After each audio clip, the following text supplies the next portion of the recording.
A paz de Cristo para todos, sejam bem-vindos a mais uma pré-aula da Escola Dominical aqui no nosso canal. Sou o presbítero Denis Pereira, aqui da AD Belém Campinas. É um prazer receber semanalmente pastores, professores, dirigentes, superintendentes e todos que amam a palavra de Deus e a Escola Dominical. Estamos chegando no final de mais um trimestre, para a glória de Deus. Semanalmente estamos por aqui.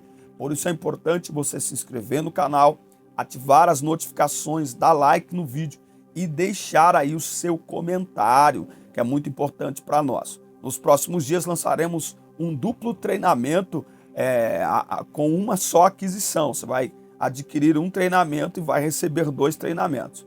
Um treinamento chamado Transforme Suas Aulas e outro treinando líderes de juventude, porque muitos dos professores de EBD são líderes de juventude também na igreja. Eu atuo na EBD e na liderança de juventude há mais de 25 anos na casa do Senhor, tá certo? Então fique atento, nós devemos lançar já na próxima semana esse treinamento, um treinamento compacto, com aulas sólidas, compactas, que você vai assistir estas aulas, fazer anotações e aplicar no seu ministério para melhorar e potencializar o chamado de Deus na sua vida, tá certo? Então, por favor, inscreva-se, ative as notificações, dá like no vídeo e deixe o seu comentário, que é muito importante para nós. O título da lição 12 na classe dos adultos tem Criando Filhos Saudáveis. Lembrando que neste domingo, dia 18 de junho, é comemorado o centésimo décimo segundo aniversário das Assembleias de Deus no Brasil. Assembleia de Deus há 112 anos, contribuindo para a transformação e libertação de milhares e milhares de vidas. Texto áureo diz: e crescia Jesus em sabedoria e estatura, e em graça para com Deus e os homens. A vontade de Deus é que os pais eduquem seus filhos de acordo com os princípios divinos, a fim de que eles cresçam de maneira saudável e equilibrada. Responde aqui para mim nos comentários. Quando filhos criados na igreja abandonam a igreja quando chegam na sua juventude, a culpa é dos pais? Um obreiro, quando os filhos de um obreiro saem da igreja, ou quando quando o filho de um obreiro sai da igreja, de um pastor, de um presbítero, de um evangelista, isso aborta o ministério do pai. O pastor, o obreiro, deve abandonar seu ministério para tentar resgatar o seu filho. Tem muito aquela pergunta assim, né? Como é que vai pregar para os outros se não consegue salvar nem a própria família? É coerente esse pensamento? Fala para nós aqui nos comentários. Vamos lá. O Senhor Jesus nasceu numa família normal, tá? O texto bíblico está aqui, ó, em Lucas 2, 40 e depois do 42 ao 52. E crescia Jesus em sabedoria e em estatura e em graça para com Deus e os homens. A família aqui de Jesus, onde ele nasceu, era uma família normal, tá? Ele teve como pai José e como mãe Maria, certo? Então veja, embora José não é pai biológico de Jesus, a Bíblia nos mostra que Jesus sempre o respeitou como o seu pai, certo? Diz até um ditado que pai não é quem faz, é quem cria, então deixa para lá. Então, veja, tanto Maria quanto José foram avisados desse nascimento, não é? E nós vamos estudar então o desenvolvimento de Jesus dentro da família de José e Maria, tá? Nós vamos ver aqui. Então, primeiro tópico, uma família normal. Dados gerais da família. José e Maria eram descendentes da família real de Davi, da raiz de Jessé. O casamento deles aconteceu depois que o anjo do Senhor revelou a José que sua noiva estava grávida e o filho do seu ventre fora gerado pelo Espírito Santo, tá? Então veja, era muito comum, né? O pedido de noivado já era um pedido de casamento, né? O noivado era só o tempo entre pagar o dote, combinar com a moça, acertar com ela o relacionamento, e o casamento propriamente dito. Mas uma vez que a moça se comprometia com o rapaz, ela não era namoro, não tem namoro na Bíblia, era um noivado. Esse noivado já representava como se fosse um casamento. Não tinha ainda a concepção sexual do casamento, mas essa moça já era vista pela sociedade dentro da cultura como uma moça comprometida, tá? Claro que depois é possível inferir que José teve relacionamento sexual com Maria, porque tem outros filhos lá, certo? Mas até que Jesus nascesse, José não a conheceu. Conhecer aqui é relação sexual, tá?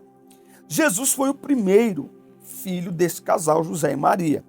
A Bíblia relata que eles tiveram outros filhos, Tiago, José. Aí tem gente que, para desacreditar, não, mas esses irmãos aí, não, Maria não teve outros filhos, esses irmãos aí são amigos, sabe, amigo, irmão, tal. Não. Os seus irmãos não o aceitavam como Messias e por isso o rejeitavam. Somente depois de sua ressurreição, seus irmãos o aceitaram e o receberam. Inclusive, um de seus irmãos, Tiago, tornou-se um seguidor de Cristo. E mesmo não sendo um dos apóstolos, tornou-se o líder principal da igreja em Jerusalém. Vamos ver isso aqui, ó. Eu sou curioso, eu gosto de ver essas informações. 1 Coríntios, capítulo 15 e 7. Depois apareceu a Tiago e mais tarde a todos os apóstolos. Aí a pergunta que fica é se esse Tiago é aquele que foi morto por Herodes lá em Atos 12. Quem souber, os professores de plantão, escreve aí nos comentários para nós. Então, começa aqui que é uma família normal. A única normalidade que tem nessa família é que o nascimento de Jesus não é uma concepção humana, como de todos os seus outros irmãos e como de todos nós, né? A concepção entre um homem e uma mulher. No caso de Jesus não teve. Por quê? Porque senão passaria, né? Porque a semente, tá? O sêmen do homem, sêmen, semente, certo? O pecado, ele é passado de homem para homem, certo? E não tem como gerar um ser sem a semente do homem. Podem fazer quaisquer invenções que fizerem, podem fazer quaisquer arranjos familiares que fizerem, a natureza, a biologia, a criação de Deus é perfeita e não tem como mudar. Independente do arranjo familiar e do contexto sociocultural que as pessoas vivam e de leis que apoiem o que quer que seja, para uma criança ser gerada é preciso a semente masculina fecundando o óvulo feminino. Não importa que nome se dê a isso, ok? Então, dois iguais nunca vão gerar. Vocês sabem do que eu estou falando. Dois iguais nunca vão gerar, certo? Nunca vão gerar. Então, o que nós temos aqui é uma família normal nesse sentido, nesse aspecto, certo? Agora, qual o modo de criação de Jesus?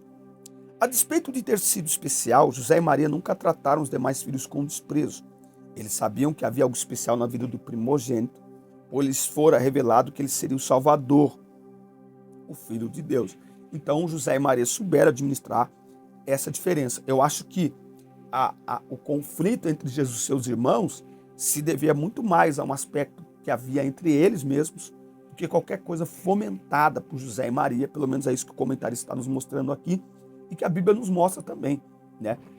Até porque Jesus não precisava ser paparicado mais do que os outros, porque Jesus nasceu para ser algo que não tinha como copiar, não tinha como imitar, não tinha como tirar dele, né? Então não tinha como. Então eu acho que é mais uma questão também talvez de fé, até pela cultura que eles estavam, e eu acho lindo que a Bíblia mostra tudo isso. Após nascer em Belém da Judéia, Nosso Senhor foi colocado num coxo para ração aos animais. Não se tratava de um objeto de palácio real, porque seus pais não tinham uma alternativa. Depois de 8 dias, José e Maria levaram o menino para a circuncisão e lhe deram o nome Jesus, né? Inclusive o próprio nascimento de Jesus, ele destrói uma tese levantada aí por esses pregadores meio malucos aí, que a família de Jesus era rica. Não, a família de Jesus era rica. José não era um carpinteiro, José era um marceneiro, fabricante de móveis finos, luxuosos, glamurosos. Gente, Se José fosse rico, essa viagem, esse censo, era algo comum naquela época, né? É igual o IBGE, todo mundo sabe que vai acontecer. Não sei se era anual ou não, mas de vez em quando sempre tinha um censo. Tinha que contar o povo para desenvolver políticas públicas, para dar uma olhada no território. Então, não é possível que José, se ele fosse rico, ele não tinha condições de pagar um hotel, de planejar essa viagem e por aí afora. Então não tem nada a ver, tá? Mas vamos lá. Nosso Senhor teve uma infância como a de qualquer menino da Judéia. Ele cresceu e se desenvolveu sob os cuidados de seus pais, não é? Tem muita coisa aqui quanto à alimentação, roupa e tal, que a gente vai ter que inferir do quê? Da própria cultura, né? Não está escrito na Bíblia. Então, Jesus,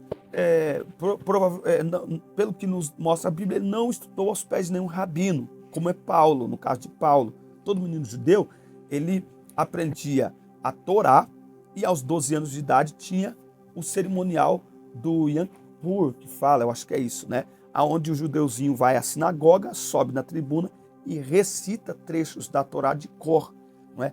Os que mais se sobressaem e que os pais têm condições mandam para uma escola de um rabino, para aprender de fato a palavra de Deus, que é o que aconteceu com Saulo. Saulo é contemporâneo de Jesus, a diferença de idade deles era muito pequena, não é? Então, enquanto Jesus está crescendo em um lugar, Saulo está crescendo no outro. Só que enquanto Jesus já surpreende os doutores aos 12 anos, ou seja, aos 12 anos ele não apenas entra na sinagoga para recitar trechos da Torá, como ele entra no templo para conversar e dialogar em nível de igualdade com os doutores da lei, com aqueles que supostamente sabiam tudo sobre a lei, né? Então, Jesus teve, ao que tudo indica, uma infância normal dentro do possível. No Evangelho de Lucas, o texto bíblico declara que Jesus crescia em estatura, sabedoria e graça diante de Deus e dos homens. A informação que temos a respeito da adolescência de Jesus foi sua experiência aos 12 anos, né? A bar mitzvah, não é Yom Kippur, não, nada a ver.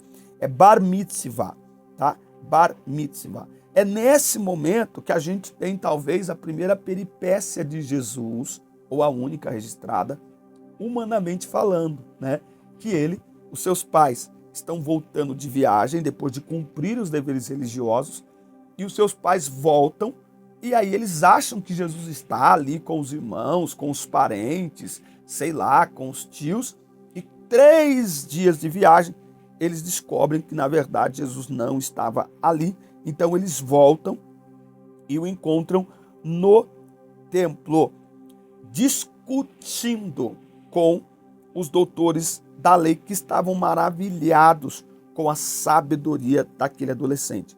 Dos 12 aos 30, a adolescência e a juventude de Jesus são praticamente desconhecidas, né? Então, esse período dos 12 aos 30, quando Jesus aparece para ser batizado no Rio Jordão, esse período ele não aparece na Bíblia, né? Por que ele não aparece? Porque não é relevante para o propósito da Bíblia, que é apresentar Jesus como o Salvador da humanidade.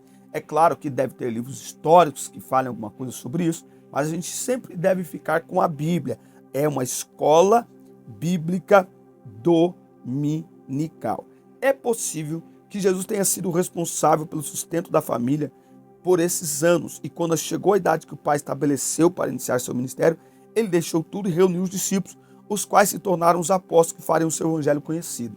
Então, sobre José ele só aparece, a última vez que José aparece aqui na história é neste episódio do templo.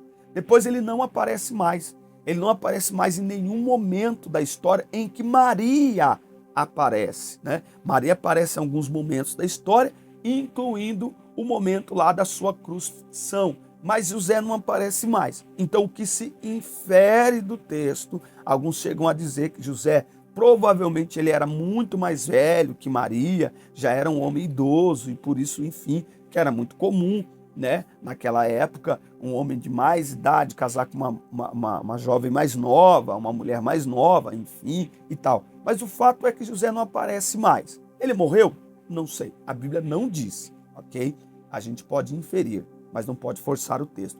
José morreu nessa trajetória de Jesus, porque depois dos 12 anos, mesmo quando Jesus começa o seu ministério, em nenhum momento aparece José.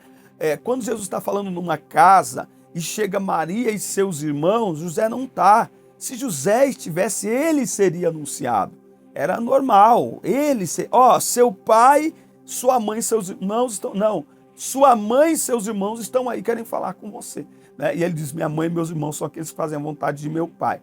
Então José, ele sai de cena depois desses 12 anos e não é possível dizer aí o que tenha acontecido. O fato é que Jesus teve uma infância, uma adolescência normal, como qualquer ser humano.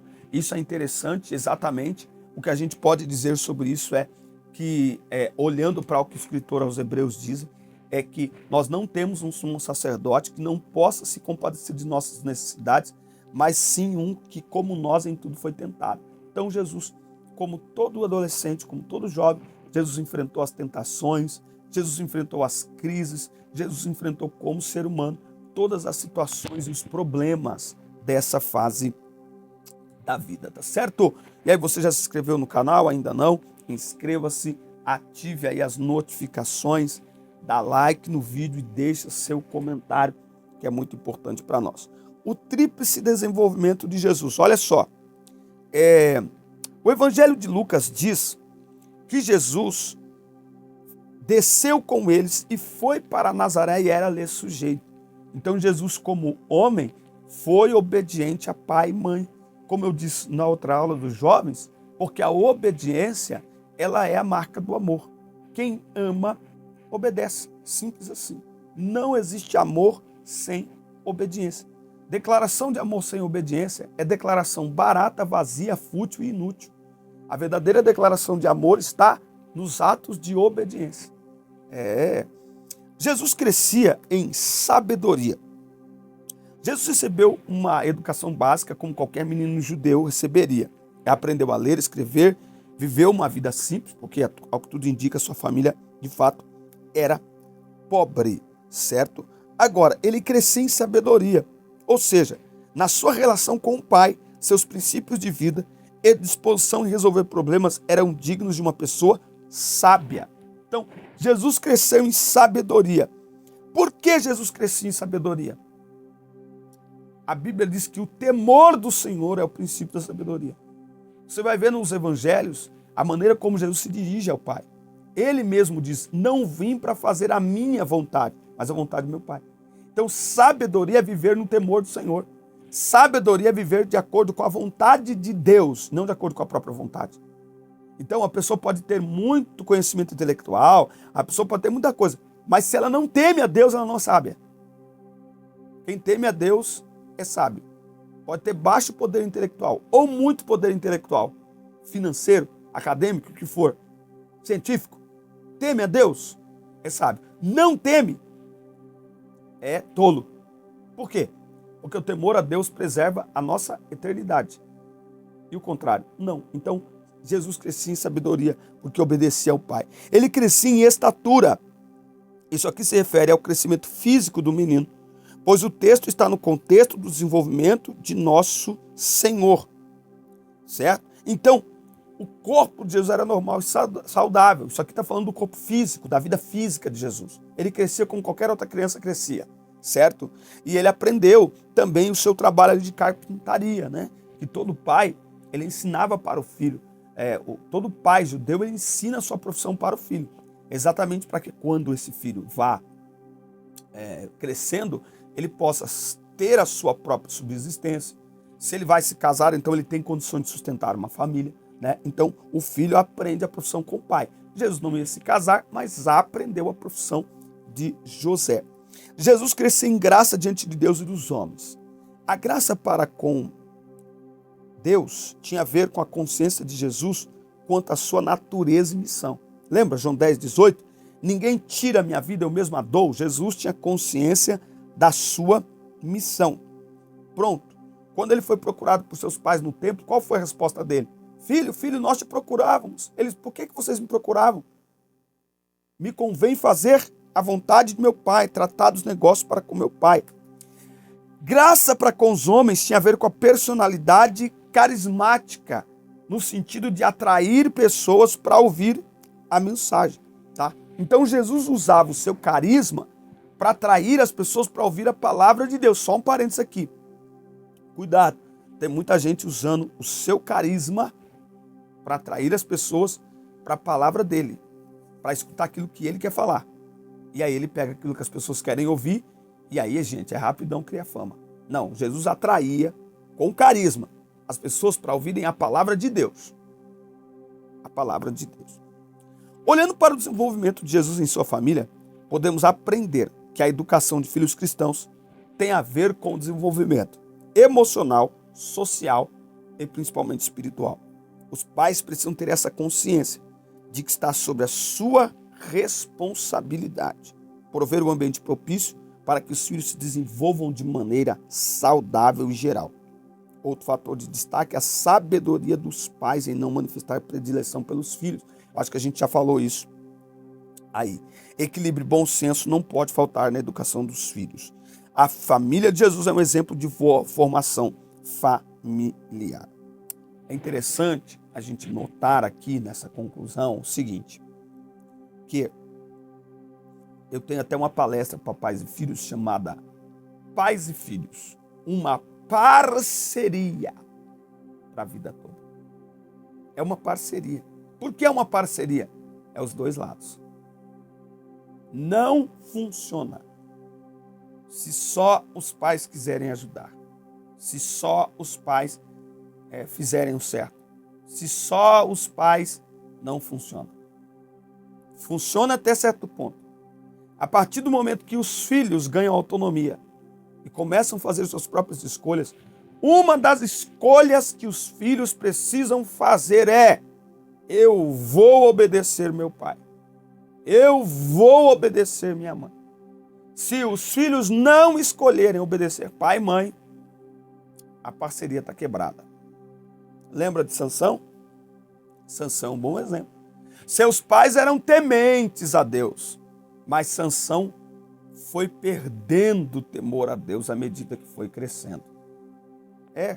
Lembra dos filhos de Jó?